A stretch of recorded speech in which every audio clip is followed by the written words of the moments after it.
Good afternoon, everyone. My name is Madhusudan Sarma, and I welcome you to the 11th lecture of our N100 series. In this series, we are discussing various themes on polity from the mains perspective. We have discussed the what, why, how, and in-depth analysis of all the topics which are expected to be asked in the mains exam of next year, that is 2025. So first of all, before moving further, please confirm if audio, video, everything is clear, if I am audible, if you are getting the content all right. Today's we are going to, good afternoon Yogesh.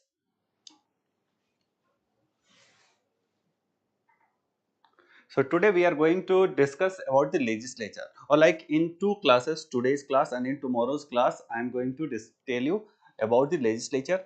Uh, Majorly, we are going to uh, revolve our discussion around Parliament.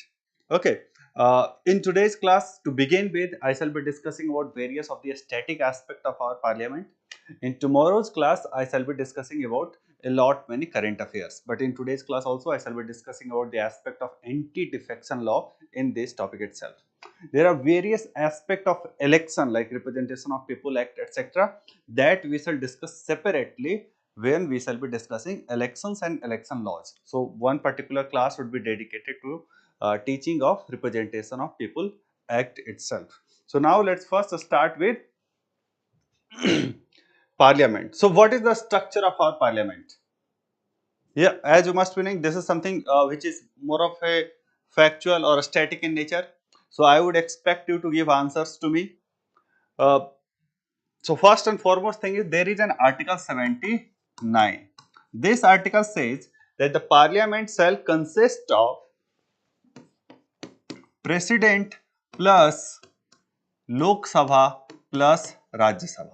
So president is an integral part of parliament. This is something which should be uh, conceptually clear. Now we have two houses of our parliament. So we call it as bicameral. Lok Sabha is lower house, whereas Raj Sabha is called upper house. Okay. Now Lok Sabha, the members of Lok Sabha are directly elected, whereas members of Raj Sabha are indirectly elected.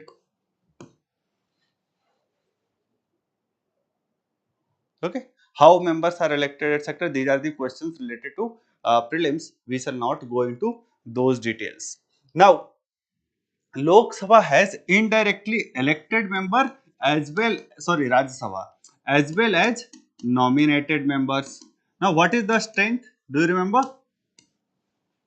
The strength of Lok Sabha, currently we have elections for 543 seats. Earlier there used to be two nominated members, two Anglo-Indians were supposed to be nominated. Yes, you are right, Yogesh, to be nominated in Lok Sabha also. But now we have after 104th Constitution Amendment Act, through this Constitution Amendment Act, the provision for nomination of two Anglo-Indian members in Lok Sabha has been removed. So now there is only elected members in Lok Sabha. Okay, whereas in Rajya Sabha we have elected as well as nominated members. What is the strength in Rajya Sabha? So in Rajya Sabha we have 233 members who are indirectly elected plus 12 members which are nominated. Here 43, here 33. Something of that kind you can keep in your mind just to memorize these numbers. Numbers are always very difficult to memorize. Okay. So next is there is some difference with respect to terms also. The terms of Lok Sabha is 5 year. Can you tell me what is the term of Rajya Sabha? Yogesh, what is the term of Rajya Sabha?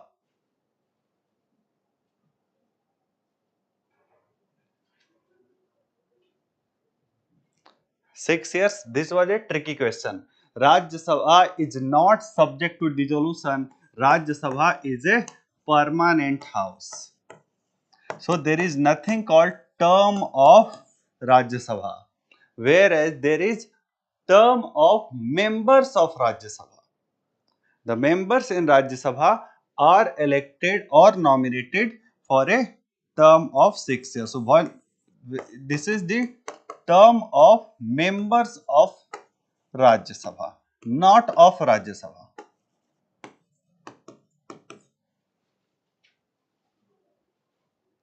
Okay. So these were the factual information. We have just revised it so that everything is in our random access memory. Now we shall go towards the more deep knowledge of various other things. For example, uh, the qualification of members, because see, qualification and disqualification of members are always in the news. So some questions can be there, can be asked, and I expect if a question will come, they will merge these provisions of qualification of MPs which are there in the constitution with the provisions that are there in Representation of People Act 1951. So Representation of People Act I shall be teaching you along with the election provisions, because that is mostly related to election.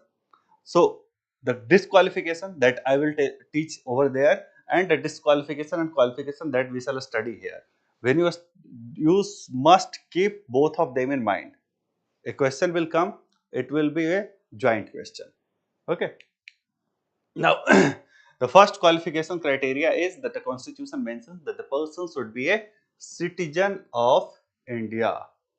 Only those who are citizen of India can contest the elections of Lok Sabha. No Pakistani citizen or US citizen or Australian citizen can contest a Lok Sabha election in India.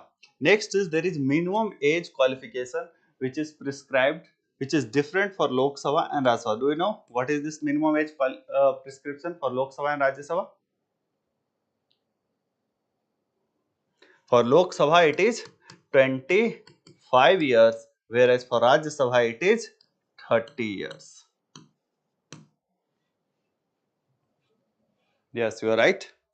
And the constitution also says that any other qualification which is required by a law made by parliament. So parliament may require certain other qualification. For example, Representation of People Act 1951 requires that to contest in a Lok Sabha election, one must be a registered voter. Registered voter in any constituency of India. It is not necessary that you should be a registered voter in that constituency from where you are contesting election. For example, our Prime Minister is contesting election from two constituencies. Obviously, he cannot be voter from two constituencies. One can be a registered voter from only one constituency. So, obviously, there is no such requirement. He is a registered voter in Gujarat, whereas he is contesting election from Varanasi. Okay. So, there can be some provisions which are made by Parliament through acts like Representation of People Act. Is it clear?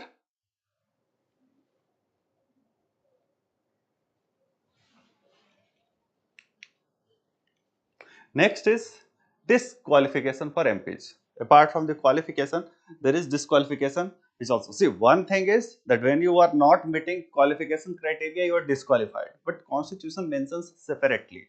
Like there is article number 101 and 102. 101 article, if you go and read the Constitution, it talks about vacancy of seats. What will happen when a seat would be considered vacant? Suppose someone resigns, then the seat would be vacant. But that is not the only criteria which is mentioned. And then there is also article 102 which talks about disqualification. So I have merged the information which is there in these two articles. If elected in both constituency, so suppose a person is elected in both the constituency, he must inform that which of the two constituency he want to represent. If he doesn't inform, his membership from both the constituency become invalid. Okay, so in case he is elected from two constituency in Lok Sabha only, he must inform that which of the two constituency he wants to represent, and the other constituency which he decides not to represent is goes to by election. So for example, in the last Lok Sabha election, our Prime Minister has won from both Surat as well as Varanasi. So in that case, he kept Varanasi and left the Surat seat. And there was a by-election which was conducted for the seat of Surat. Okay, I will come to that point also. In fact, this is the first criteria. Suppose a person becomes, this is what just we have discussed, is that when a candidate wins election in Lok Sabha only, I mean the same house from two different seats. But it might also happen that first he was a member of say Lok Sabha and then he also contested election and become won that in Rajya Sabha or vice versa. Suppose first he was a member of Rajya Sabha. Okay. Suppose first he was the member of Rajya Sabha and then he contested election and he won the election also. Then he can become the member of Lok Sabha. In that case, Constitution again says that he must vacate one of the seats. One cannot be a member of both Lok Sabha and Rajya Sabha simultaneously. And there is a time limit here given of only 10 days. So this time limit is usually different for different provisions. Sometimes 30 days, 14 days, 10 days. This you need not memorize. The only thing that you need to memorize is that one cannot be a member of both houses. And in case he does not vacate his seat, I mean his one of the seats, in that case, what will happen? His seat in Rajya Sabha will be vacated. Okay. So, in case he does not vacate one of the seats on his own, he does not inform which of the seats he want to keep and which of the seats he want to leave, his seat in Rajya Sabha will be vacated automatically. Okay. So, here it is clear that seat in Rajya Sabha will be vacated. In case he does not inform, he can decide to keep the seat in Rajya Sabha. Okay. For example, this is what happened with Sonia Gandhi.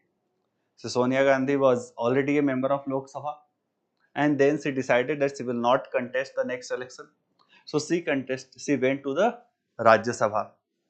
She vacated the seat in Lok Sabha. So she decided that which of the two seats she wants to keep. Okay.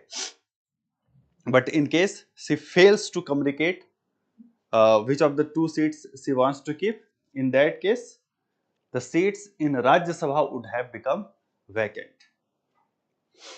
Next is, suppose a person becomes MLA or MLC.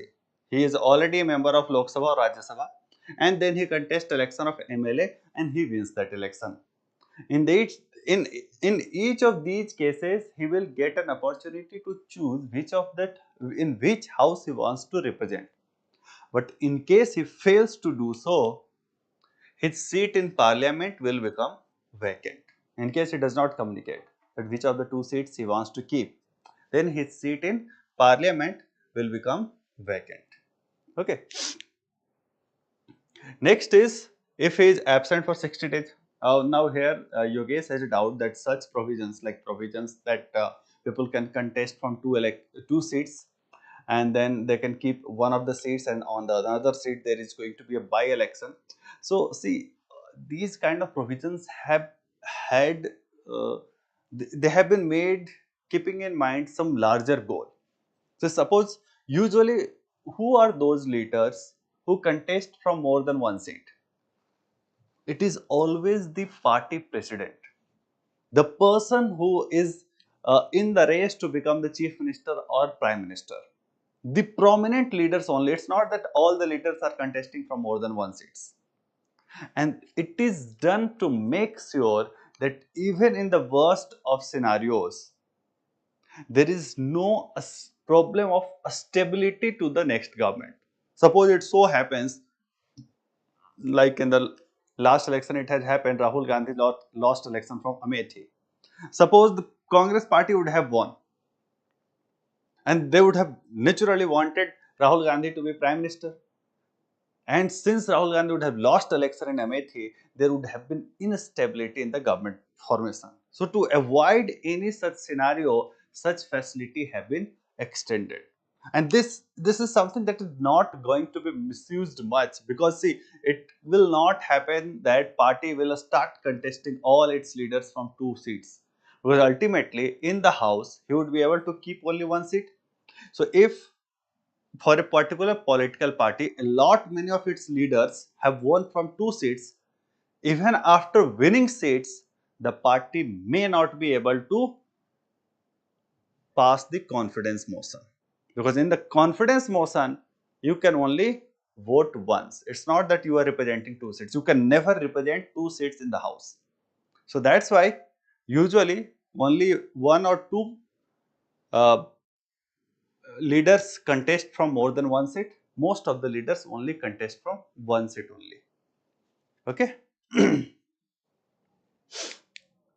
Next is when he holds office of profit. In that case, what will happen? He will be disqualified. Now the question is, what is office of profit? This is something which has not been defined in the constitution. This is a question which will come in the prelims exam. They will say that the office of profit is defined in the constitution. Answer is no. Okay, so Supreme Court has given the clarification what constitute office of profit. So Supreme Court simply said that office of profit means there should be an office and there should be a profit. Okay, it's very simple, but it's not that simple. First thing is there has to be office under the government of India or government of any particular state. So there should be an office under the government. And when will you call an office as an office under the government? When either appointment or removal is done by the government. When government is involved in its appointment or removal in one way or another, directly or indirectly, then you will call that it is an office under the government. Okay. Now suppose like I am working in Narayana IAS Academy. So I cannot be called as an office of holding an office of profit, because government has no role in my appointment in this office. And then second is profit. Here the Supreme Court has said that profit does not only means pecuniary gain. It's not that the money that you are receiving would be profit. Any monetary and non-monetary compensation, yeah, monetary and non-monetary benefit, if someone is deriving monetary and non-monetary benefit due to holding this office, would be, suppose someone is getting a house or someone is getting a car because someone is holding that office, it would be considered that he is holding an office of profit. There may not be any salary, but I am getting the allowances. I am doing some traveling, for that I am getting allowances. That would also be considered office of profit. Even Supreme Court has even said that if you are controlling the purse of the government, you have got the power.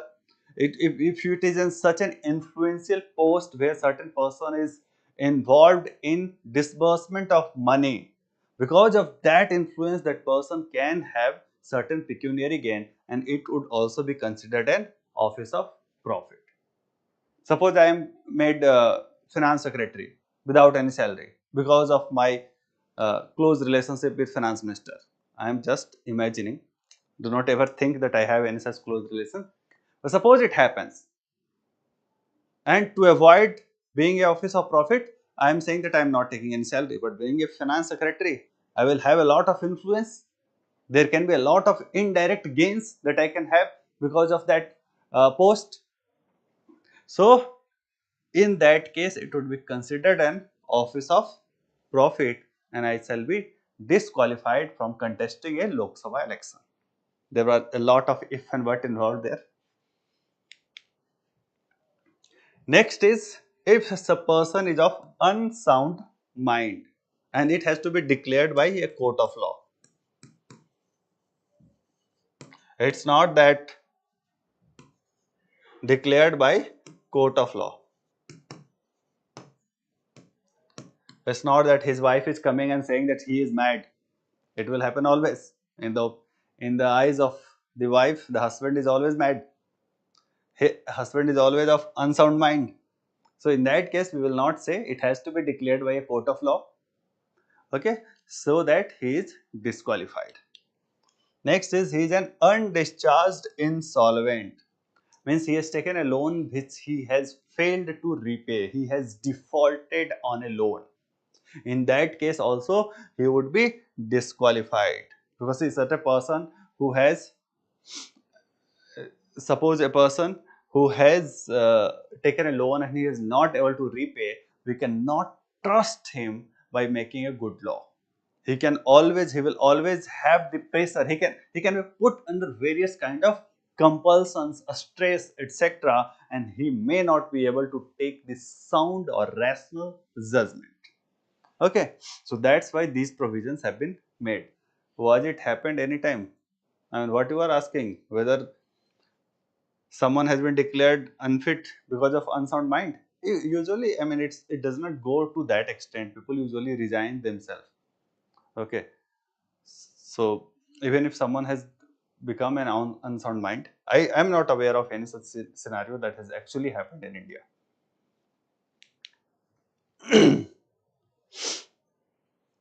And then next is disqualification by any law made by parliament.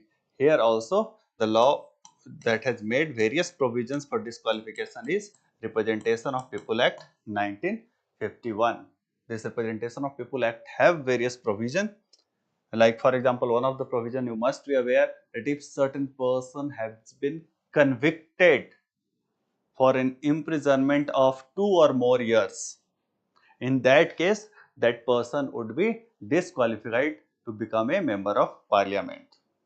This is the provision which was used against Rahul Gandhi to disqualify him. So, there are various such provision we shall see when we shall study Representation of People Act. For the time being, you just write one example, that is going to be sufficient. Any doubt?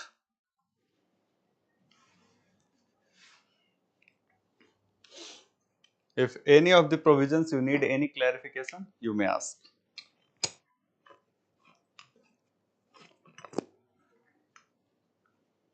You take a note of all the things which are there on the board, and you should memorize them. You should be able to write the 10 points or 7 points, whichever are there in toto.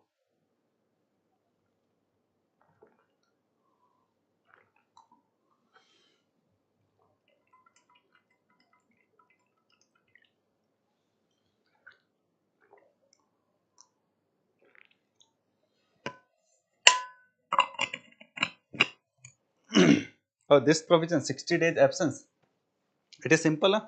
Like when you do not go to a school for 60 days, your name is removed from the register. Okay, same is done for the MPs also. If they are not present in the house for 60 days without authorization. So say you write an application to the principal that I am not feeling well, so please grant me 2 days leave. So similarly, the MPs also, whenever they have to be absent, if their absency is going to be more than 60 days, they should be taking due authorization from the speaker or whoever is the chairperson. Usually authorization is given. That's why you know that those MPs, especially in Rajya Sabha nominated MPs, among them attendance has always been very poor. Okay, so they very frequently they keep on taking the permission. Permission is granted routinely, because you know chor chor mausere bhai. All the MPs, I am not saying they are thief. I am just saying a quotation that all the MPs they tend to favor, they tend to have a sympathy for each other. So this happens in a very routine manner. Next topic that we are going to study is delimitation. You may choose to leave some space over there, so that when we study disqualification under RPA Act, you can write that content along with the disqualification which are mentioned in the constitution. Okay, now we shall go to delimitation, and delimitation was in news because of the passing of Women Reservation Act. And this Women Reservation Act says that that it would come into effect only after delimitation exercise is done. So that's why it becomes very important to understand how, why delimitation is done. So first of all, I will tell you some amount of basics. Let us say this is our country, big country. I am not a geography teacher, so please excuse me for my poor quality of map. So this huge country is divided into a states. Okay, so first of all, constitution says that how many member would be from which a state. It would be decided in proportion of their population. Okay, so whatever be the state with more population will have more representation. Natural, this is the natural thinking. So first of all, this 543 seats that we have, these are the member of MPs which are going to be elected. It would be divided among various states in proportion of their population. Okay, whatever be the states which are there. So accordingly, we got the number. Let's see, from Bihar, we will have 40 member. From say states like Telangana, we will have, how many are there? Probably 17. AP 25. I'm just taking an example. If numbers are slightly wrong, please excuse me. So suppose these are the numbers we have got. How we have got? Simple ratio calculation. Divide 543 in proportion of the population of various states. Okay. Now the next thing constitution says that it should happen that these states should, now Bihar has to be divided into 40 smaller areas. So to divide Bihar into 40 constituencies, again you should make constituency in such a way that each constituency is having as nearly as possible equal number of voters. This is also logical. Effectively, what we are trying to say is that the whole country should be divided in constituencies in such a way that each constituency is having equal population. So the criteria used is population, people, voters, not the area. So sometimes the constituency, like in Delhi, the constituency could be very small. In Rajasthan, there could be big constituency, but they might be having the similar population. That's why the area could vary. Okay, the first we shall divide 543 for different states, and then in a states we shall further do 40 division to decide the constituency. Now practically what happens, that there is differential population growth. Some regions might be having high population growth, some region might be having less population growth, and there is also population. The population growth is because of first fertility rate, and also because of the migration, like constantly from rural India people are migrating to urban India.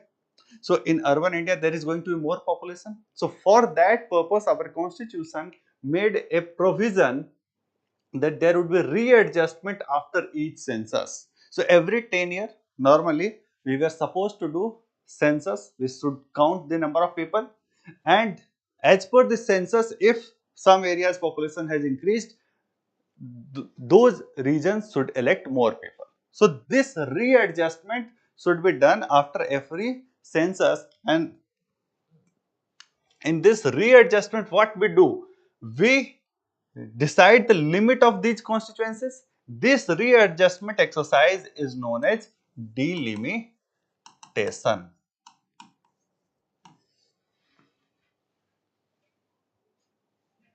Okay. Now what our constitution is saying further, that after completion of its census, the allocation of seats in the house of the people to the states. So first seats in house of the people are allotted to the states, and then the division of each state into territorial constituency shall be readjusted. Okay. By such authority and in such manner as parliament by law determine. So parliament will make a law after each census and will decide that okay, this is the mechanism by which we are going to readjust the constituencies. So using these provision, the parliament constitutes delimitation commission, and this delimitation commission decides that what is going to be the new boundaries of the constituencies. Okay. See, here one more thing is clear. This is a common confusion among the students, and various newspaper articles also create this confusion. in the this provision nowhere writes that the number of seats in the Lok Sabha shall also change during delimitation. Okay. So the number of seats in Lok Sabha, if it has to increase, it will require a separate constitution amendment. Like Article 81 mentions about 81 or 82 mentions about the composition of Lok Sabha. So in that article itself, where it is written that there is going to be 550 maximum strength, that maximum strength has to be increased from 550 to 650 or 750. So for that we would require a constitution amendment. Okay, but to set up a delimitation commission, no constitution amendment is required, as the constitution says that parliament may by law determine. So parliament just need to enact a law for setting up a delimitation commission and doing a delimitation exercise. Okay, but the next thing, there was another issues which were there, that after independence the government of India realized that population is going to be a problem. We have huge population, we do not have enough food to feed this population, there is a need to control population. And the southern India states, they implemented population control measures effectively. Northern India states were not so effective. Because of this reason, what happened, that the population of southern India was not increasing in proportion to northern India, because of which it was invariably going to happen that after every census, the share of population of North India was going to increase. So, if we are dividing seats in proportion of population, there is going to be increased representation of North India vis-a-vis South India. So, naturally the South Indian leaders started crying foul that, see, we are doing something which is in the national interest, which is as per the national policy. We are doing something good, because of which we are being penalized. Our seats are, we are losing seats because we are implementing a national policy. So this should not happen. Keeping this in mind, it was decided that first till 2001 and later on it was extended till 2026, that we are going to use for this delimitation exercise the population figures of 1971 census. So whatever was the population of various states, so to do the readjustment between states, the population of 1971 is used. So as per the 1971 population, if Bihar was to get 40, even if its population share is increasing, now suppose if you divide 543 in the on the ratio of current population, probably Bihar should get 50 seats, but still the seats allocated to Bihar would be fixed on the basis of 1971 census. And then there has been a freeze has been applied on the conducting delimitation exercise till 2026. So here please read the wording very carefully. This is something that a lot many newspaper articles have also not been doing. Okay. Until the relevant figures for the first census taken after the year 2026 have been published. So a census has to be conducted after 2026, and that based on that census there could be a delimitation exercise. It shall not be necessary to readjust the allocation of seats in the House of People. Okay. So, like the earlier census which was supposed to happen in 2021 has been delayed now. We are in 2025, but it has to be delayed for at least, we are in 2024, but we are approaching 2025 now. But it has to be delayed for at least 2 more years. The census has to be calculated after the year 2026, means we would have to conduct the census in 2027, and then maybe in 2027 or 2028 we will have the figures, updated figure for that census, and then we can have a delimitation exercise. So delimitation exercise can at earliest happen in 2028, 29 or so, not before that. And for that also we would have to delay the current census, because it is not going to happen that we do a census in 2025 and then again in 2027. I mean, census is a time taking exercise. That's why it is done every decade. Okay. but but in 2002 there was a delimitation done in which the division of each state into territorial constituency was readjusted on the basis of 2001 census. Okay, so this is the current status that we have, that which state will get how many seats has been decided on the basis of 1971 census. But the limit of constituencies, the boundary of constituencies in a state has been decided on the basis of 2001 census. Okay, that's the latest figure. One more question, please answer. That how many seats would be reserved for scheduled caste and scheduled tribe is decided on the basis of which census? Currently, we are giving reservation to scheduled caste and scheduled tribe in Lok Sabha. So, how many seats are going to be reserved? It is decided on the basis of which census?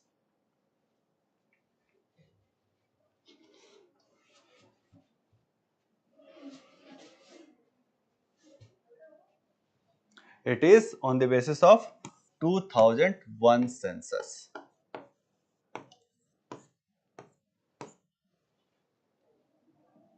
If census is done now, then the Nari Shakti bill will be implemented in 2038. Yes, probably what Yogesh is saying is, suppose we do a census in 2024. I mean 24 we have not done it, so maybe we can do it in 2025. If we do the census in 2025, next census is logically going to happen in 2035. So delimitation exercise can only happen after a census is conducted after 2026. So the next census after 2026 is going to be in 2035, and then we will have the data of 2035. The data will come by 2036 or 37. Then after we will do the delimitation exercise. It will be completed in 2037 or 2038, and then the next election whichever happens after 2038, there we shall have the implementation of women reservation. Okay. However, see, everything is up to the government. Government can change this constitution article as well. Government can remove this, because it has been said that it is not necessary to readjust. The government can argue in the court that it was not necessary, but we felt it necessary. Okay, so we have done it. So if government wants to do it, government will come up with one or another argument and can implement it anytime. Okay, it's all up to the wishes of the government. Is it clear?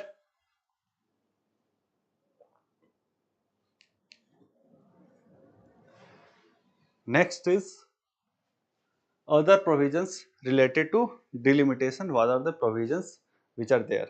Yes, so most likely course of action that I see which government is looking to is government will delay this delimitation exercise till 2026.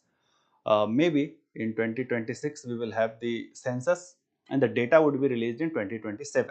So the government will claim that this is a census done after 2026. So in 2027 we shall do the census exercise and we will have the data also. And maybe in 2028 or 2029 we will have the delimitation exercise done, and maybe 2029 Lok Sabha election will witness the first women reservation. That could be a possibility, or that is what seems plausible to me. But again, it's all up to the wisdom of the government.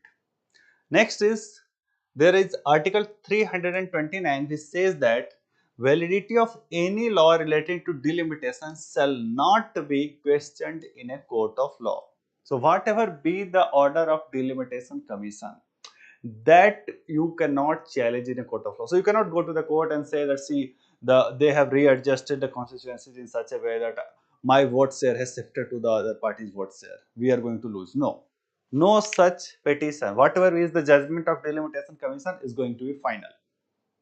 Okay. In fact, even it cannot be discussed in Lok Sabha or Rajya Sabha. Even Parliament or any other legislature shall also not discuss it. And this provision is mentioned in RPA 1950. There is two RPA. One is 1950, another is 1951. So RPA 1950 mentions that orders of delimitation commission shall have the force of law.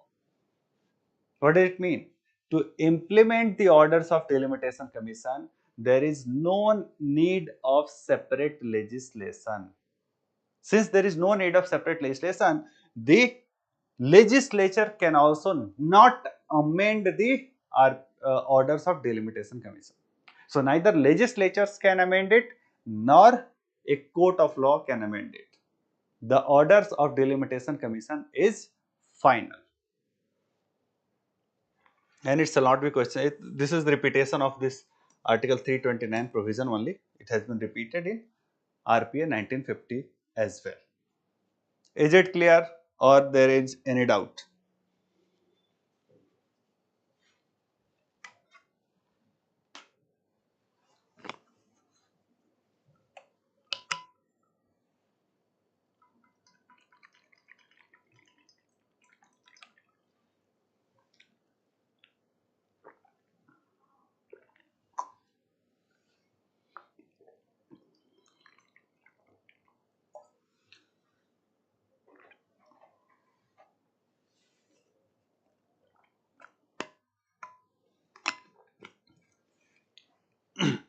Okay, if it is clear, then we shall move to next point.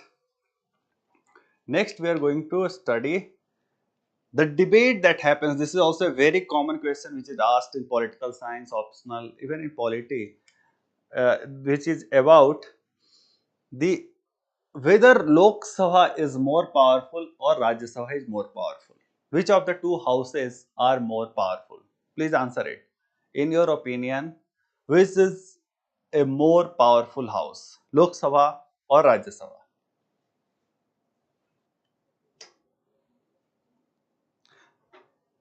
Okay, so Yogesh is saying that Lok Sabha is more powerful. Okay, and the similar question is also worded. Sometimes they say that Rajya Sabha is a second chamber or a secondary chamber.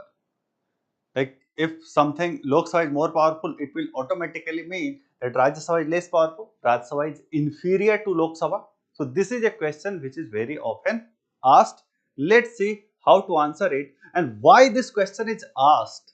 The very reason for asking this question is because of there exist certain special powers of provision with Lok Sabha. Can you tell me? Which are the powers which are enjoyed by Lok Sabha that are not enjoyed by Rajya Sabha? Where Lok Sabha is superior to Rajya Sabha?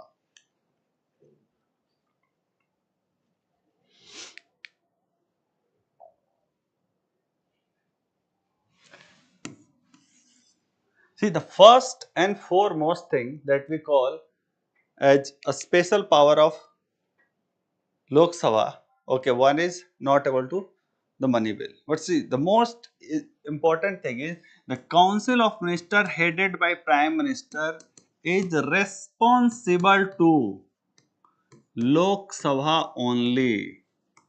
It means that the Council of Ministers needs to enjoy majority in Lok Sabha only. The government, I mean, the second point which is corollary to the first point is that confidence motion or no confidence motion. This is not a non-cooperation movement. This is no confidence motion. So confidence motion, this is confidence motion, not Chief Minister. So confidence motion or no confidence motion can only be passed in Lok Sabha. Can only be passed in Lok Sabha. So that's why we are saying that Lok Sabha is more powerful. Ultimately, invariably, it is not necessary, but for most of the time, the Prime Minister is from Lok Sabha. Most of the time I am saying because last Prime Minister Manmohan Singh was not a member of Lok Sabha. Okay, but since Lok Sabha and also because Lok Sabha is directly elected, it is often said that Lok Sabha being a directly elected chamber represents the will of the people. Represents the will of the people.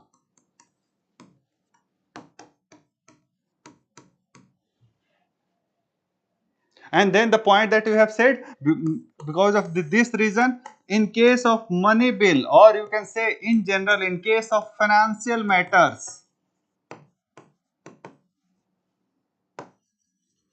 the bill needs to be passed only in Lok Sabha. Rajya Sabha has no role to play, or I mean, I will not say no role to play, but Rajya Sabha cannot reject the money bill. So Lok Sabha has primacy in case of money bill. And then see, in case Lok Sabha, the number of members in Lok Sabha are also more than the number of members in Rajya Sabha. Like in Lok Sabha, we have 543 members. In Rajya Sabha, we have 245 members. So because of that reason, large membership of Lok Sabha and large membership of Lok Sabha gives advantage to Lok Sabha in case of joint sitting. When do we conduct joint sitting? We conduct joint sitting whenever there is a deadlock between the two houses. Yeah, when there is a deadlock between the two houses, we conduct joint sitting, and it has been seen in historically that Lok Sabha, the will of Lok Sabha has persisted in the joint sitting because of the superior membership, because of the higher membership of the Lok Sabha. Okay. And in fact, there is also a provision that the joint sitting would be chaired by the Speaker of Lok Sabha. It is the Speaker of Lok Sabha who chairs the joint sitting, not the chairman of Rajya Sabha. This is also another provision which gives an impression that Lok Sabha is superior to Rajya Sabha. And then there is another provision which has been added by 44th Amendment. I am writing it at top, that only Lok Sabha can pass a resolution for discontinuance of emergency. This power has not been given to Rajya Sabha. So Lok Sabha can pass a resolution under simple majority for discontinuation of national emergency. This is not for financial emergency or state emergency. This is only for national emergency. Can you tell me the article number for this provision? What is the article number? Article number is 352. So 44th Amendment added this safeguard that Lok Sabha can pass a resolution. Lok Sabha can pass a resolution to restrict the to discontinue the national emergency. So these are the special power of Lok Sabha, because of which we often say that Lok Sabha is superior. The question can also be worded that Rajya Sabha has become inferior or Rajya Sabha has become redundant. So we shall see what is the role of Rajya Sabha, or there can be a question where they simply ask that whether Rajya Sabha is still having relevance. Is there any relevance of Rajya Sabha? So first we shall again see depend upon the wording of the question. Suppose the wording is that whether Lok Sabha is superior and inferior, then you will say what are the powers which are there with Lok Sabha. If the wording is whether Rajya Sabha is relevant or not, then you will answer with respect to the Rajya Sabha. Let's see, these are the argument in favor and against. So here I am trying to answer you the question whether the Rajya Sabha is still relevant in Indian democracy or not. What is the role of Rajya Sabha? Role or relevance?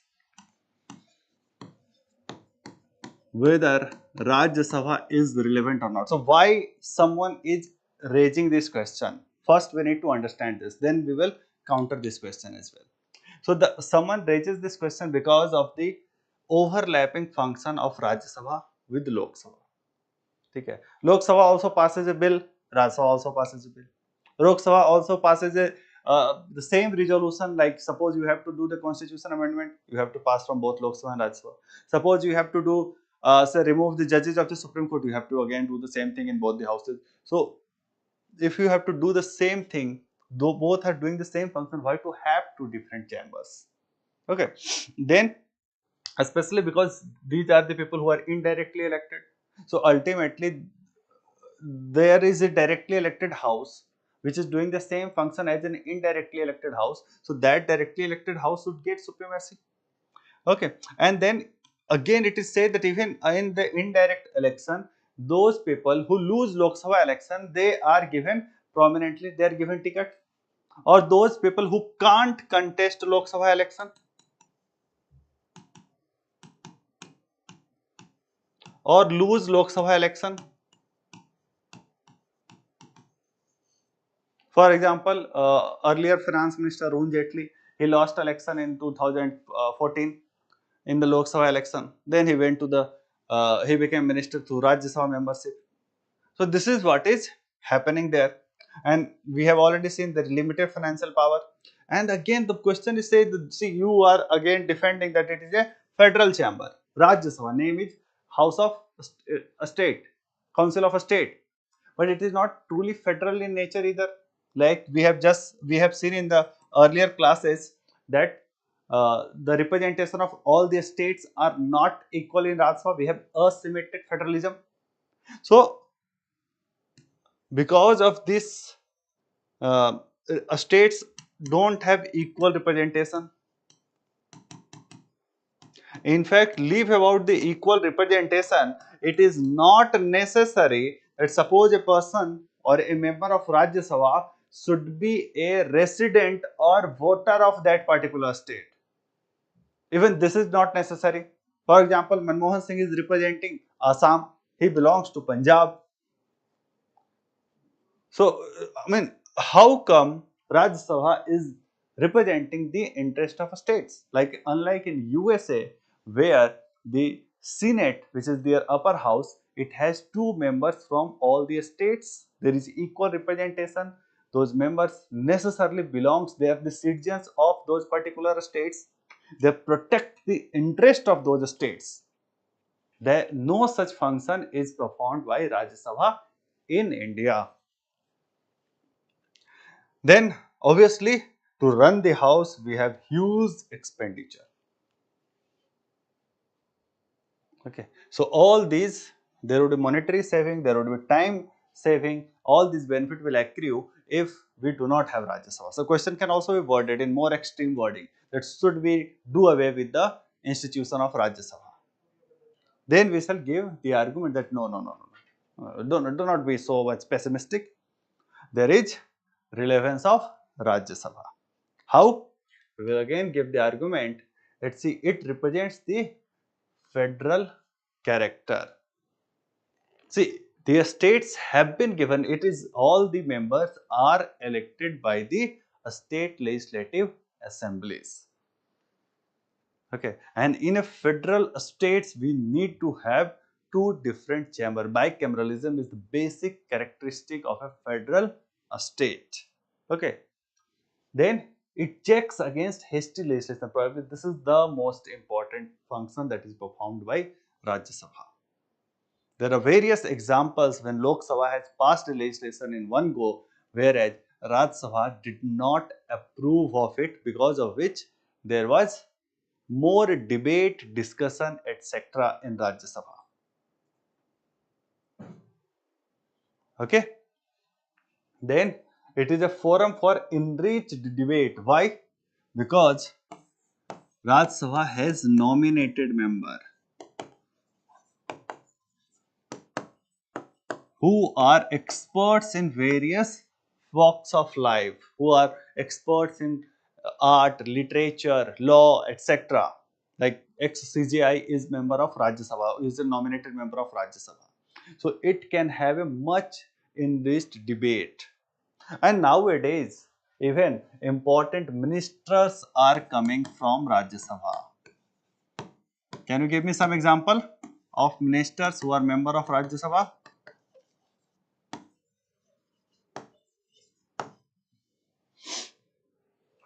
S. Jaishankar, who is foreign minister, is member of Rajya Sabha. Finance Minister Nirmala Sitharaman, she is also a member of Rajya Sabha. So foreign finance type important portfolios are handled by members of Rajya Sabha. Okay. And then whenever there is a, because see the government will always have majority in Lok Sabha. So Lok Sabha, the government will always be able to pass its bill or whatever things it wants to do in Lok Sabha. It is the Rajya Sabha which effectively keeps a check against a majoritarian government. In fact, the Rajiv Gandhi government has got the two-third majority in the Lok Sabha, but still it was not able to pass the Panchayati Raj Amendment Act as a constitutional amendment because it did not have the necessary numbers in Rajya Sabha. That Amendment Act, which was proposed during Rajiv Gandhi Act, was defeated in Rajya Sabha. Later on, the Narsimha Rao government passed it with in a diluted form, where states were given more autonomy. The currently we have seen in the last class, the 73rd and 74th Amendment Act have optional provision where states have got the autonomy to devise their local bodies as per their own choices. A lot of provisions have been kept optional. Earlier, the act was not in such a flexible nature, and because of which it was rejected in the Rajya Sabha. So Rajya Sabha does or have done important functions in the past. Okay, and then there is some continuity is also there because it's a permanent house. Since it is not subject to dissolution, it provides a lot of continuity in function. And it also provides continuity. Suppose like then in case of national emergency, financial emergency, or a state emergency, if Lok Sabha is dissolved, then the resolution has to be passed in Rajya Sabha in the meantime.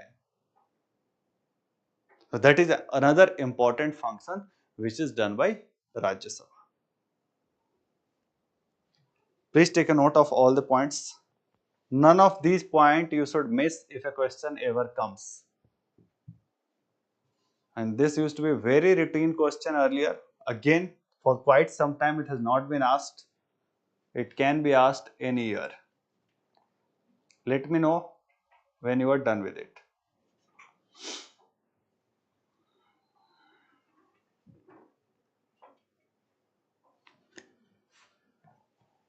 Yeah, and see the next thing is you can also write that in case of, if the question is worded this way, that whether Rajya Sabha is secondary, then you can also add that in case of ordinary legislation, in case of Constitution Amendment Act, and even in case of say removal of judges etc., in most of the functions, the Lok Sabha and the Rajya Sabha has got equal powers. Since they have got equal powers, we cannot say that Rajya Sabha is inferior. Okay, and all these functions are so important functions to happen at the national level that we cannot say that we do not need a second opinion in Rajya Sabha. Okay, and in fact Rajya Sabha also does certain things. There are certain special powers that has been given to the Rajya Sabha which are not there with the Lok Sabha. Can you give me some example? Example of some special power or provisions to Rajya Sabha? Something that only Rajya Sabha does, Lok Sabha does not do. It's like money bill is the power with Lok Sabha. Is there any such thing which is the exclusive domain of Rajya Sabha?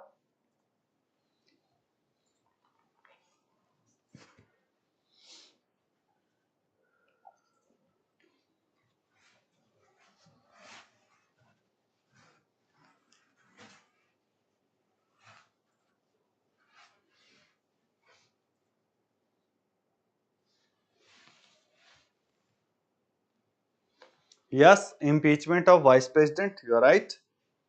So I would give you a mnemonic to memorize it. The mnemonic is that Rais people are nominated in Rajya Sabha. Obviously, those who are who get nomination in Rajya Sabha, they are Rais. Rais means those high net worth individual or the famous people, celebrities. It's not the Shahrukh Khan alone who is Rais. Okay, which are those? So first is removal of vice president. One more thing, Yogesh, that only for president the constitution uses the word impeachment. For all other constitutional functionary, the word removal has been used, including in case of vice president. So vice president, for removal of vice president, the process starts in Rajya Sabha only. In fact, in Rajya Sabha, effective majority is required, whereas in Lok Sabha, simple majority is required to remove the vice president. Next is for creation of all India services. We have already seen what is all India services and the issue around all India services. So for creation of all India services, under Article 312, a resolution has to be passed in Rajya Sabha only.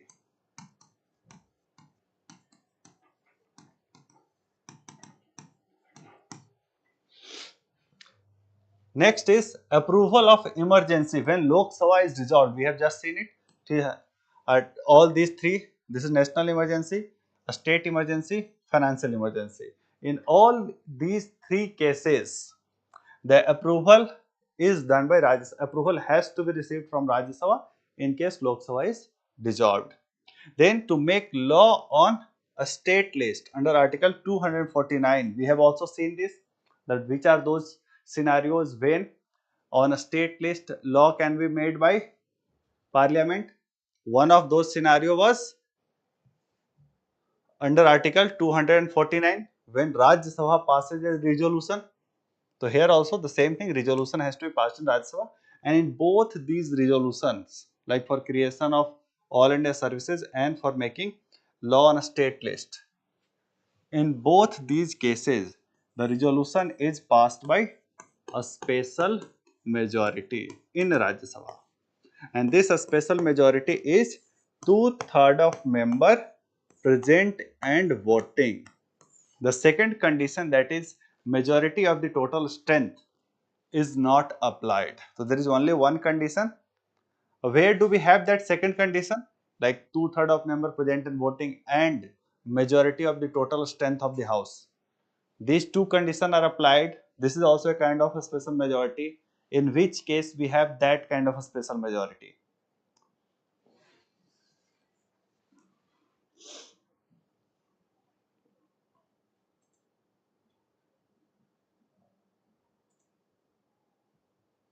Yes, Article 368 Constitution Amendment, or even Article 352. I have told you that, see, in case of approval for emergency, we require the same majority which is required in case of Constitution Amendment Act.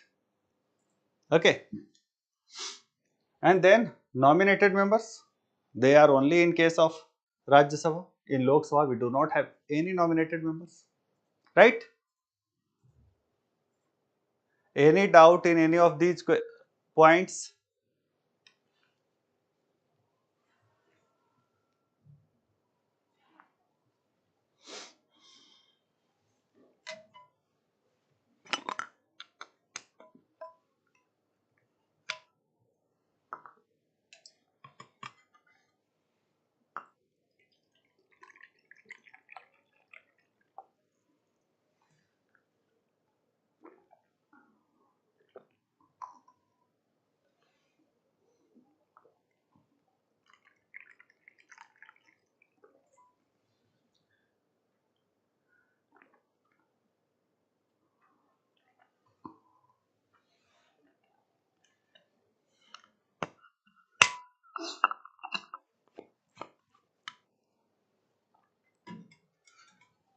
Now we shall move towards the next part, that is provision for money bill. See, So now you can answer the question. If the question is whether Rajya Sabha is inferior, your answer would be no.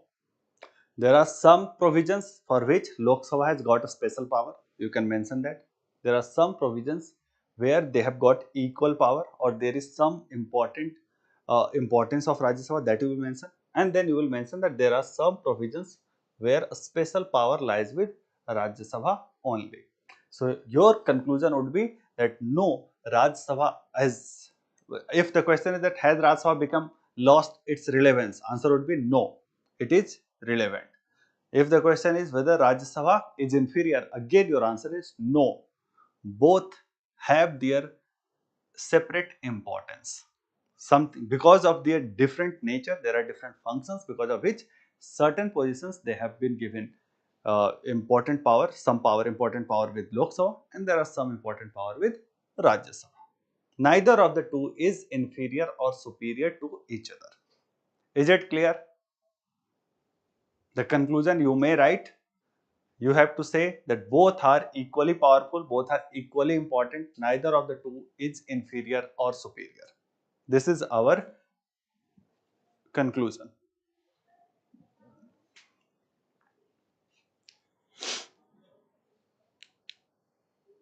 Next is money bill. That is a topic that we are going to cover. On money bill, I expect a dedicated question can be asked. What is the provisions related to money bill? Some special provision has also been asked in the past. And money bill, finance bill, financial bill, there is always a lot of confusion around them. So you need to have crystal clarity with respect to money bill. Okay, let's see what is money bill. Can you tell me what is money bill? Anyone?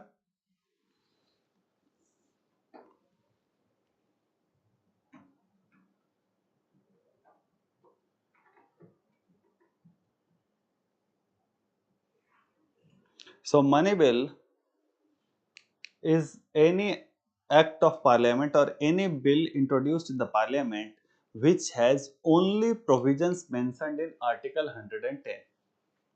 There is article number is also very important and it is easy to remember as well. 110.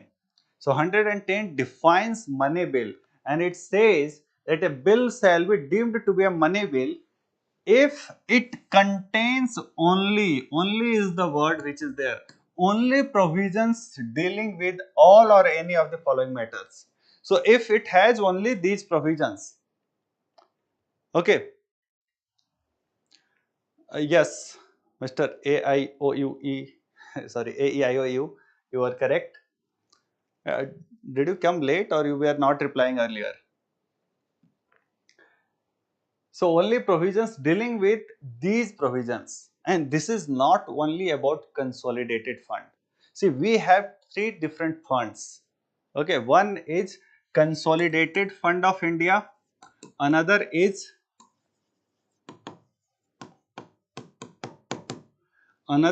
Contingency Fund of India, and then we have Public Account of India. Okay, there are three. When normally CFI is called, CFI refers to Consolidated Fund of India. If only word CFI is there, although CFI can have the abbreviation of Contingency Fund of India as well. Okay, so now these are the three different kind of funds which are there. I would give you a little explanation so it would be relatively easy for you to memorize these different terms. Okay, first thing is clear that it only deals with financial matters. It deals money bill. Name is money, so it only deals with financial matters. Now see, Consolidated Fund of India is the like all the revenues and expenditure of government of India happens from this fund only. Normally all the revenue which the government earns through taxation, non-taxation, etc., it will go to Consolidated Fund of India and all the budget expenditure that will happen from this. But see, to take out any money from Consolidated Fund of India, you need the approval of Parliament. But sometimes there could be some exigencies, there could be some disaster, etc., that can come. Now, at that point of time, the Parliament may not be in the session to allow the expenditure. So you need certain money for contingency. For that particular purpose, we have Contingency Fund of India. The expenditure from Contingency Fund of India is done by approval of President. You or rather the government does not need the approval of Parliament, but for doing any expenditure from contingency fund, from consolidated fund, the government needs the Parliament approval. For here, Parliament approval is not required. Okay. Same is the case with Public Account of India. Public Account of India, in this fund, the money does not belong to government. This is the money that is people's money, but people have kept it with government. Okay. It is usually like Kisan Bachat Patra, PPF. So the money in PPF is not the government's money. It is my money. But the money which government has collected through tax collection, it is the government money. Although I had earned it through my hard earned, through a lot of hard work by taking lectures, etc. every day and night. But still, I have to part ways with that money, and that money is now government's money. But the part of my income which I kept in PPF account is my money. But the government has just kept it as custody. So obviously, the provisions related to PPF, like how government will take money, has to be made by Parliament. But when I have to withdraw money, I have all my right. I can go and ask government that please give me my money at any point of time. So the withdrawal does not require permission of Parliament. Only taking money, the provisions related to this needs the permission of Parliament. Right? Now, keeping this understanding in mind, if you try to memorize what are the provisions related to different funds which are there, I have, for your help, I have made a small mnemonic also.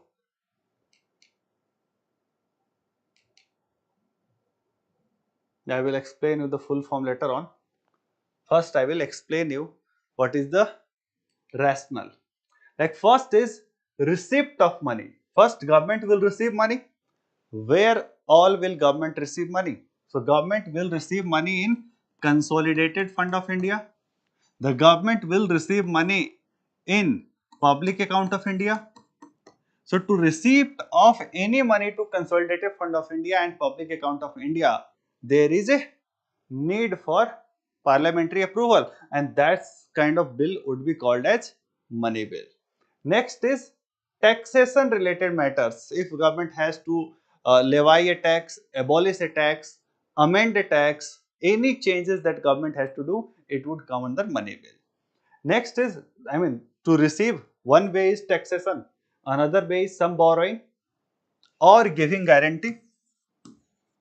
What is giving guarantee? You might have heard this term.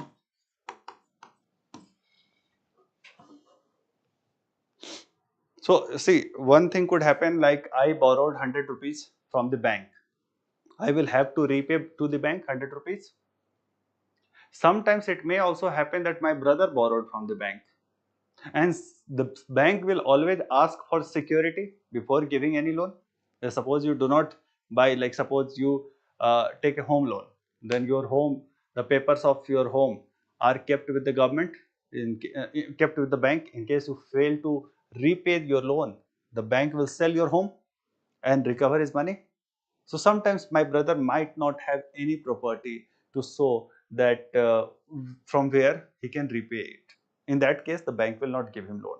So he can come to me and say that you are having a regular income. So why don't you give a guarantee that you will repay it in case he fails to pay.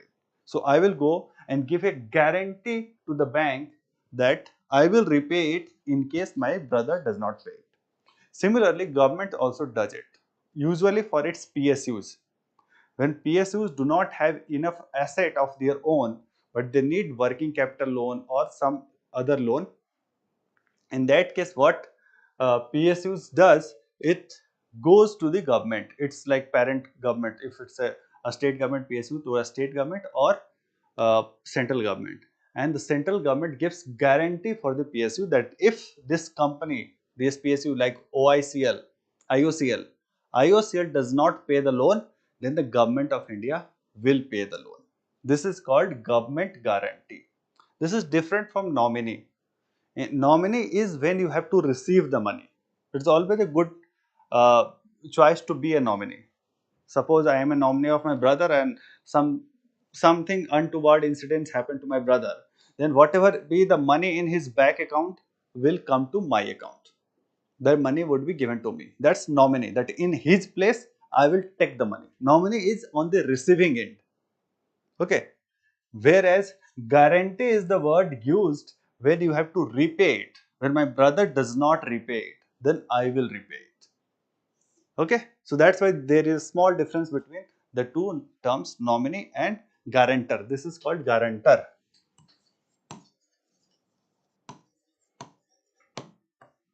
So when someone makes you a nominee, you can happily agree that yes, okay, I will be a nominee. But if someone asks you to be a guarantor, never be ready until unless he or she is very close to you, like you share a bond. Otherwise, no guarantee. God knows what happens when you will have to repay for all his loans, or the government or the bank can even sell your property to recover the loan taken by your brother if you have become the guarantor. Usually, your father become your guarantor in case of education loan. When you take education loan, at that point of time, your parents become your guarantor. Okay, so in case you do not earn, suppose after completing graduation, rather than joining a job, you decide to pursue your education. You decide to become an IAS, so you are in the civil service preparation, but bank would need money. Bank would say that you give me money. So bank would go to your father and say that you were the guarantor on this loan. Please pay from your income. Your father cannot deny that. Okay, he will have to pay. Next is custody of funds. So now the custody of funds is required for which fund? Consolidated Fund of India and Contingency Fund of India, because these are the two funds which are with the government. The public account, it is not the money of the government. Usually money is not kept with the government either. So the custody of funds required CFI and CFI. All the C are there. Custody, consolidate, contingency. This is how you can keep in mind. Then appropriation of money. Appropriation means expenditure. So as we have just learned that for appropriation of money from Contingency Fund of India, Parliament's approval is not required. From public account of India, it is the public money. So for appropriation, then also you need not take the approval of Parliament. So only for appropriation from Consolidated Fund of India, you need approval of Parliament. Next is charge expenditure. So now the expenditure from Consolidated Fund of India could be the means of appropriation, and out of that appropriation, some part could be expenditure, charge expenditure. Do you know what is charge expenditure? Charge expenditure is expenditure which cannot be debated in Parliament, or rather voted upon in Parliament. Not debated, which cannot be voted upon in Parliament. Okay, so certain expenditure, if an expenditure is declared charge expenditure, like the salary of the judges of the Supreme Court. Okay, so that expenditure is charge expenditure. It means whatever is the expenditure that would be passed by Parliament. Parliament cannot reduce it, cannot deny it. It will be passed as it is. Okay, no voting is required. Okay, because see, only if Parliament passes an yeah, you are right. So only if Parliament passes any expenditure, then only that expenditure would be done. So if Supreme Court is not giving a favorable judgment in favor of government, what government can do? That it will not pass the salaries in the Lok Sabha. It will reject their salaries. They will not get the salaries. Only if you give favorable judgment, I will give you salary. So the government does not retort to any such tactics. That's why certain expenditure have been made charged expenditure on Consolidated Fund of India. Charged expenditure is always on Consolidated Fund of India. And then obviously, see, this is how it has been done. First, you will receive money. One way is tax, another way is borrowing. Then you will keep this money, custody. Then you will spend this money. And after you have done the spending, there will be audit whether you have done it properly or not. So this is all that happens with respect to with respect to money matters. And if only these matters are there in any bill, it would be called money bill. Now tell me, is it easy to remember or not? If you understand the different funds, etc. Because in prelims, question has already been asked where UPSC simply changed this, uh, here added in place of CFI, UPSC added Contingency Fund of India. So if you understand how these three funds work, you can never get confused. Otherwise, if you try to memorize it, I have never been able to memorize it. Now I will tell you the mnemonic also.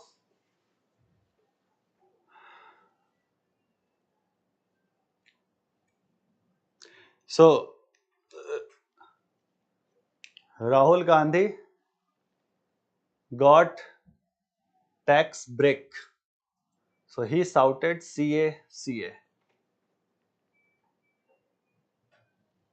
Rahul Gandhi wanted a tax break, so he shouted CA, CA. He is shouting now, so he will shout CA 2 times. Okay.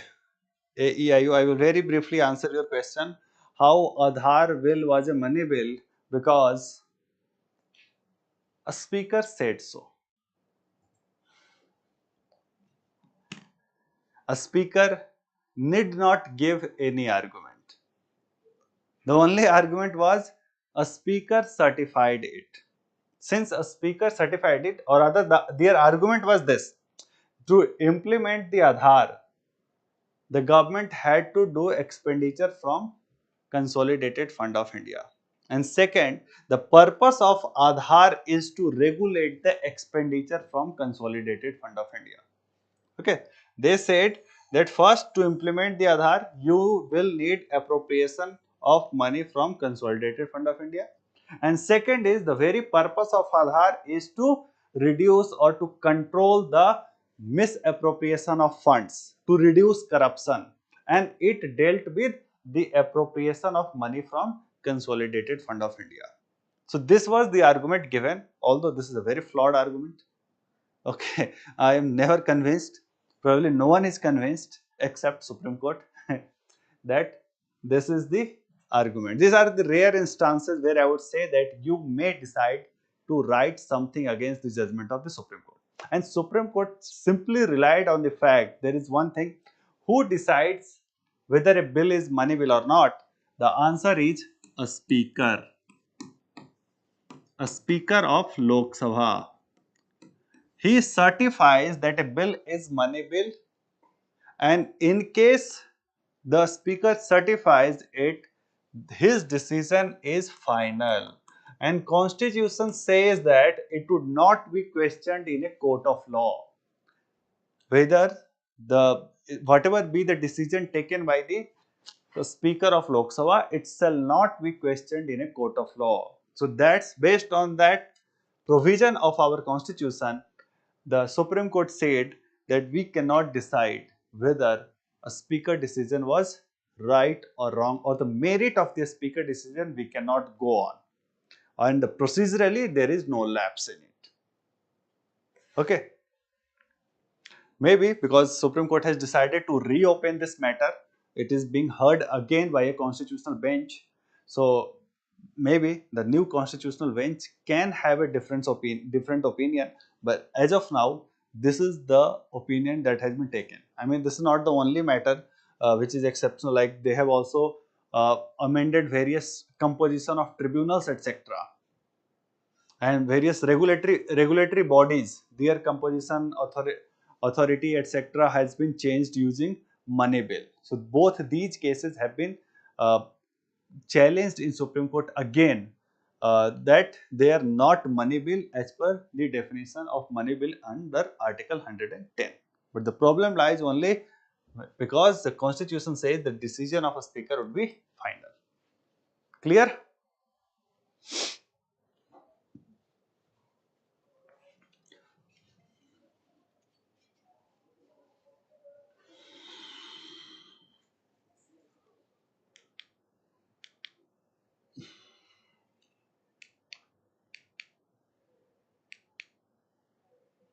Next is money bill needs to follow a special procedure as well. The procedure to pass an ordinary bill is simple. An ordinary bill can be introduced in either house of the parliament, either in Lok Sabha and Rajya Sabha. Any member of the any house can introduce a money bill. Okay, and then it will be passed by simple majority in both the houses. And after that, if it is passed from simple majority by both the houses, then it will go to the president. President will give assent. It will convert into an act. But in case of money bill, that is not simple. In case of money bill, there is some requirement of some special procedure. Okay. Okay. What is that special procedure? First is that it can only be introduced in Lok Sabha. So it's not that in either house you can introduce the money bill. Second is it is only with prior consent of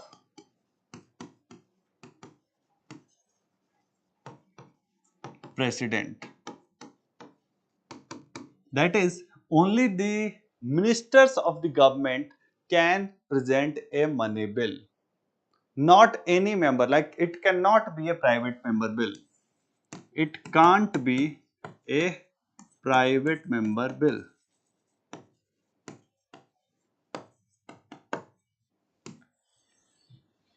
So a bill introduced by any member of the Lok Sabha or Rajya Sabha who is not a part of the government, who is not a minister, is called a private member bill. But the constitution says that only with the prior consent of president, a money bill can be introduced.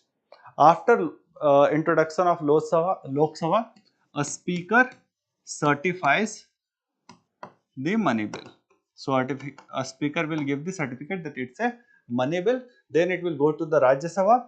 The Rajya Sabha can't reject it. It can give its suggestions. It can give that, okay, you are doing too much of expenditure, please reduce the expenditure. But Rajya Sabha cannot say that I do not allow the expenditure. Okay, and Rajya Sabha first is can't reject it, and the second it can give suggestions. Can give suggestion. Once Rajya Sabha give the suggestion, the money bill will return to Lok Sabha. Now Lok Sabha may or may not accept those suggestions. Okay, okay. So these suggestions are like Lok Sabha may or may not accept this suggestion. In any case, the bill would be passed in the form passed by Lok Sabha. So if Lok Sabha accepts this suggestion, then it would pass in the amended format, the suggestions which have been accepted. In case Lok Sabha does not accept the suggestions of the Rajya Sabha, then also the bill would be considered passed by both houses. So final uh, power with respect to money bill is with Lok Sabha only.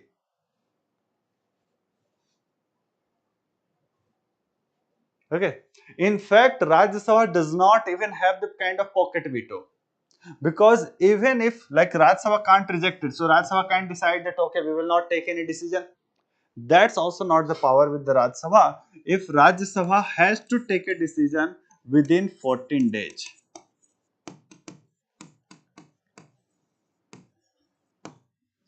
If Rajya Sabha does not decide within 14 days, it would be considered passed by Rajya Sabha.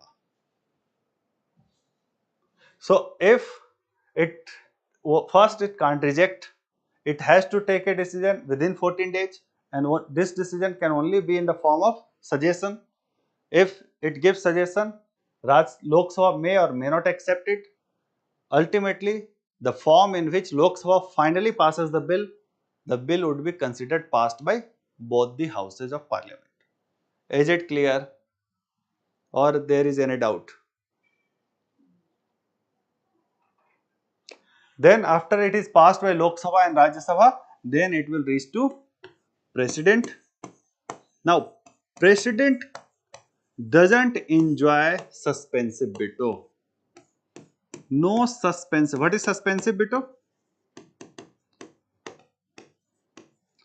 Suspensive veto is the power of president to return a bill for the reconsideration of houses.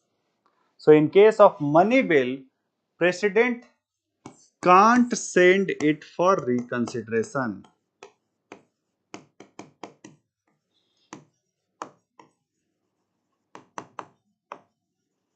Indirectly, sometimes you will also see that some books are writing that in case of money bill, the president has to give assent.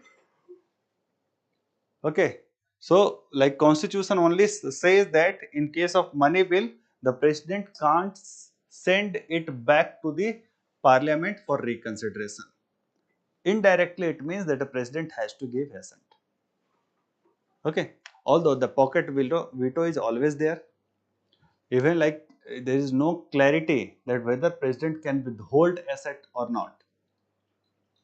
Okay, because there is three kind of vetoes. One is absolute veto, another is suspensive, third is pocket veto. Constitution only talks about absence of suspensive veto. There is absolute veto, so only the matter when it will go to the court we will come to know. But since books are writing, if it is written in your prelims paper, in mains you should write, use this word, that president can't send it for reconsideration. Mains you will use this word even.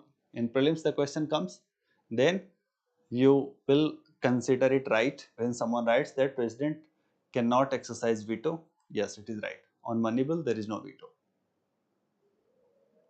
Okay,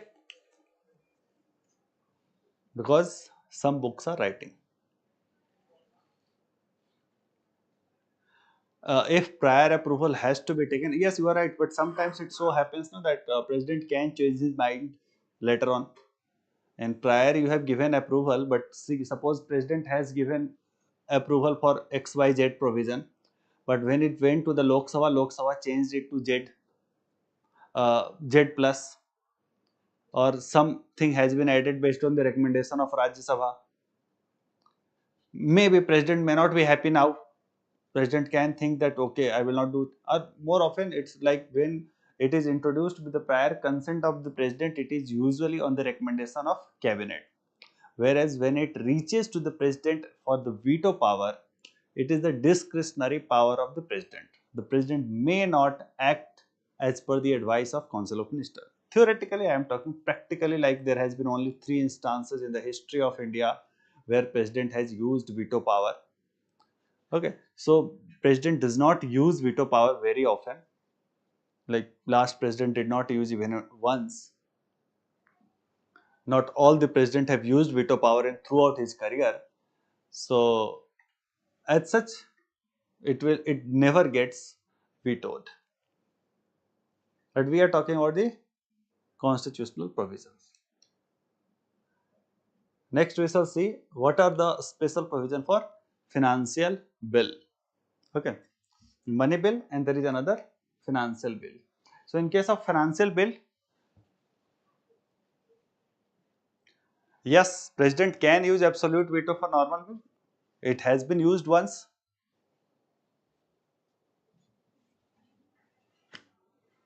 So there is absolute veto with president.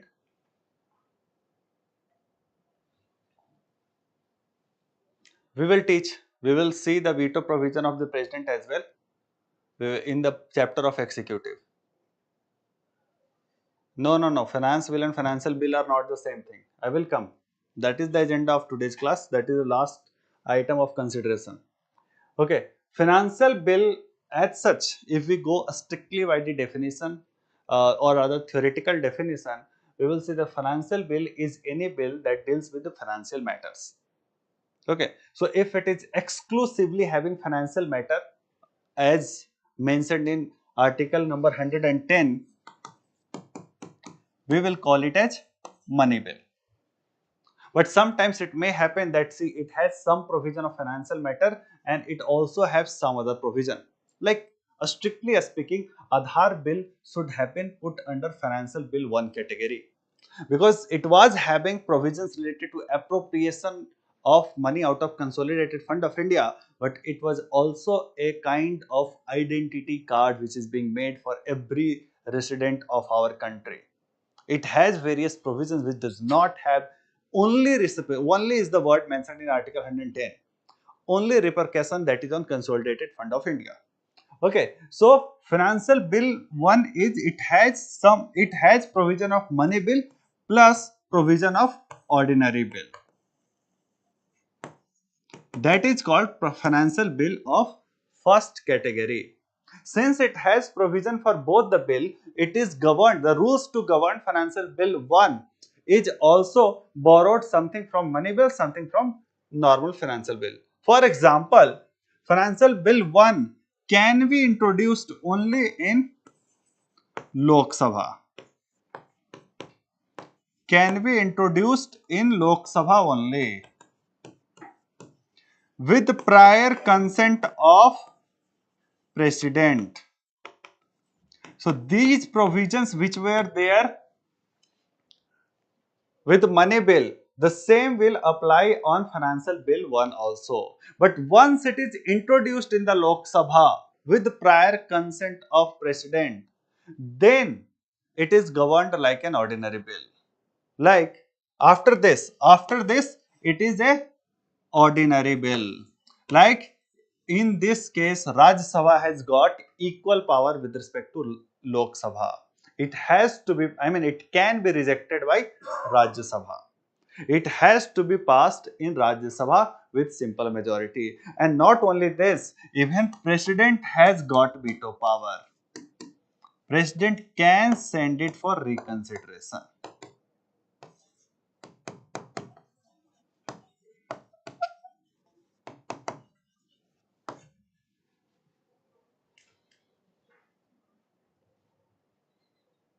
Okay. So, Financial Bill 1 has provision of money bill as well as ordinary bill. So, it was money bill at the till the time it was introduced. So, it can be introduced only in Lok Sabha with prior consent of President. After that, it is behaving like a ordinary bill. Like it will go to the Rajya Sabha. Rajya Sabha can reject it. There can be a possibility of deadlock. Okay. And then when it goes to President, President also has the veto power. Clear? What is Financial Bill 2, which is also mentioned in Article 117 only? But Article 117 3.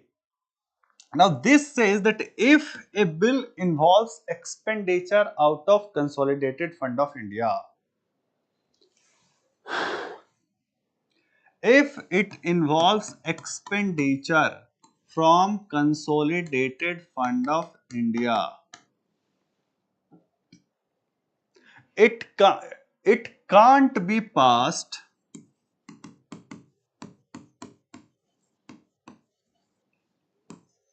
without approval of President. That's the only check.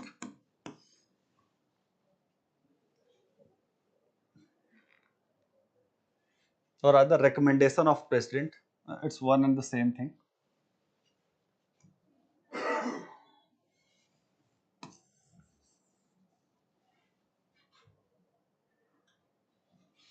Without the recommendation of President. What does it mean? So suppose it has provision of anything. Suppose it has the provision of, say, how we will give citizenship to a particular those people who are illegal immigrant to the country. Suppose it is dealing with those provisions only. But here, if it involves any expenditure from consular, suppose it involves that those who are persecuted minorities from our neighborhood, there would be a monthly, what you say, compensation of ₹1,000 to be given to all such persecuted people who come to India, persecuted refugees. Since it involves expenditure from Consolidated Fund of India, but as such, at core of this bill is not, it is not a money bill. Okay, so in that case, it can be introduced like a normal bill. It can be introduced in either house, but before passing that bill, the president has to recommend for it. The idea is simple. To do any expenditure from Consolidated Fund of India, you must get the agreement of government. government must agree to do any expenditure from Consolidated Fund of India.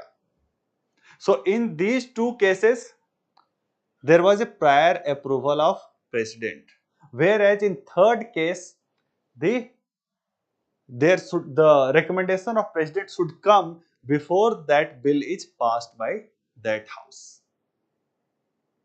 Okay, in any case, before a bill is passed, the government must agree to do the expenditure.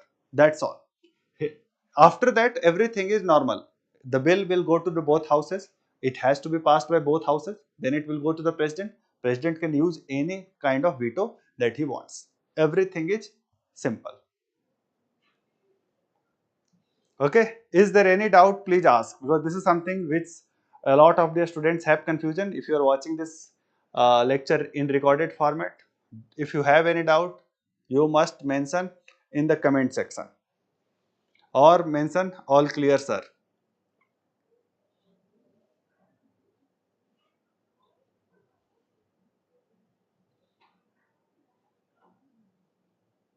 I will answer your question that whether finance bill and financial bill are same or not. But first, please mention if you have understood the distinction between money bill, financial bill and financial bill 2.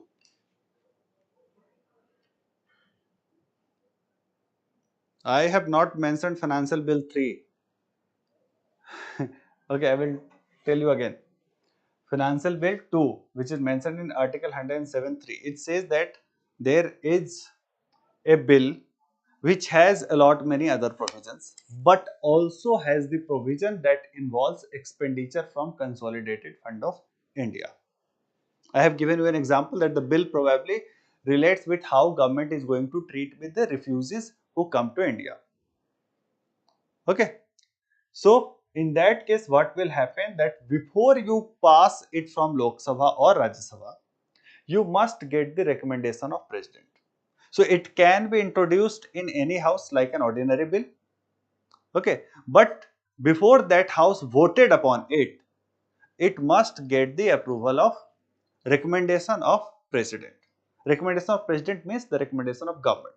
So idea is that for any expenditure to happen, the government must agree for it. Without the agreement of the then government, there should not be any expenditure. It should not happen that the government of the day does not want to do an expenditure and parliament passes an act to do that expenditure.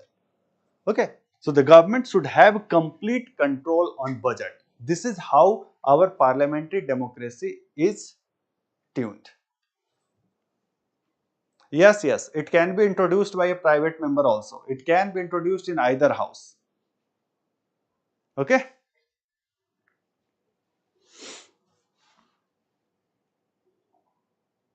Yogesh is very right.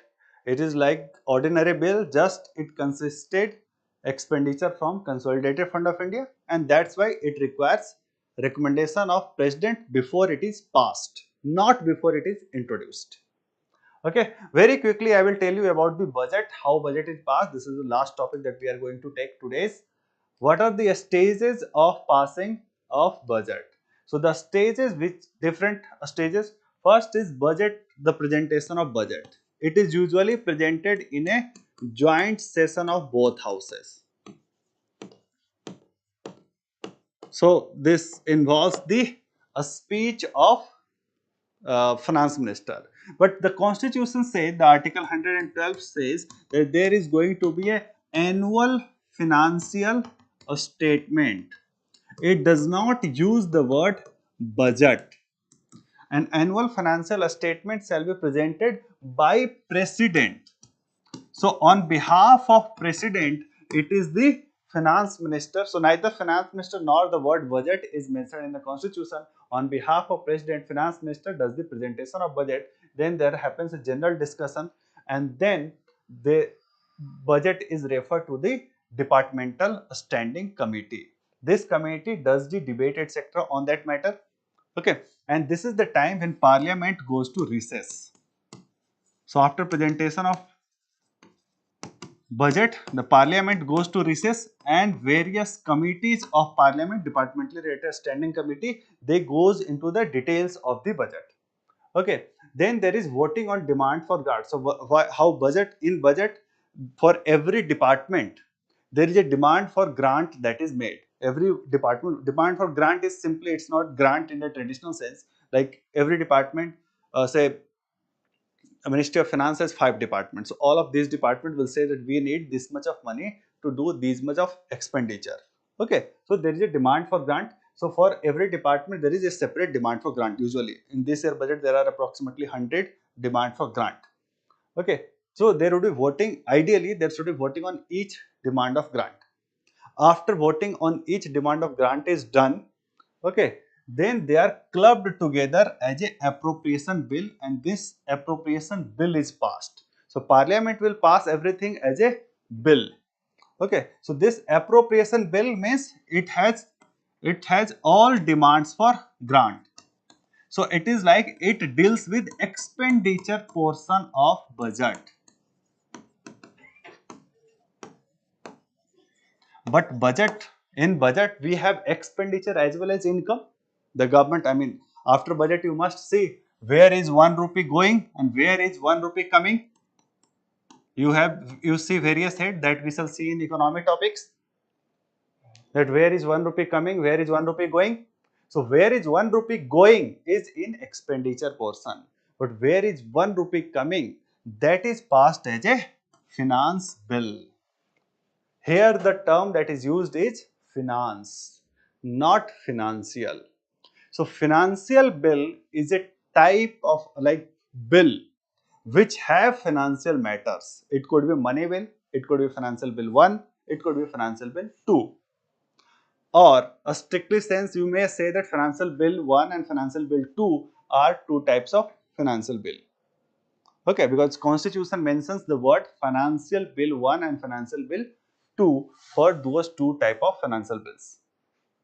Whereas finance bill is part of budget which deals with income of the government of India. Is it clear? Finance bill, you may write it down. Finance bill is that part of budget which deals with revenue of the government, like taxation, borrowing, etc. Those provision would be passed as finance bill. Is it clear, Mr. AEOU? Did you understand the difference between finance bill and financial bill?